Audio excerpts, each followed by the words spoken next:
Under international human rights law, this should not be happening. The use of white phosphorus munitions, while not banned outright, is illegal when used in civilian areas, like this town of Khiam along the disputed border with Israel. White phosphorus burns through anything it comes into contact with: clothes, skin, muscle, bone. It destroys livestock and makes land unfit for sowing crops, potentially for at least a generation. For Israel, it's not unusual to use such weapons.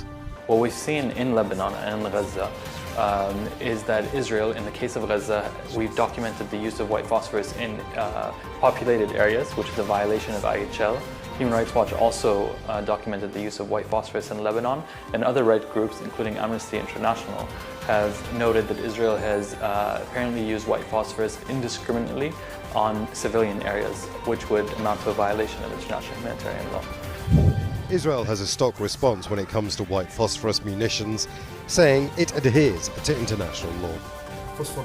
The mayor of the agricultural town of Beit Arun is currently living in the town of Deir, having been forced from his home by fighting.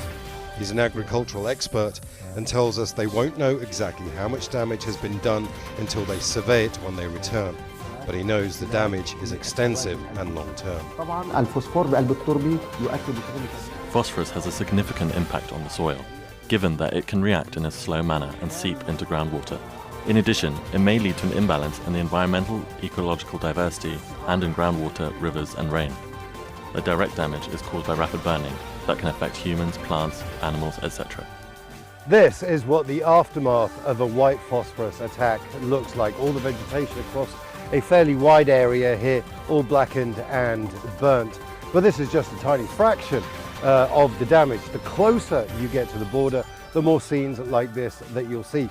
$20 million worth of damage, according to the Lebanese Agricultural Ministry, across that disputed border. But for the farmers, there is another problem. These white phosphorus attacks cause an enormous amount of environmental damage, meaning that these fields and fields like this may not be plantable for at least a generation. Make sure to subscribe to a channel to the latest news from RDZ World News.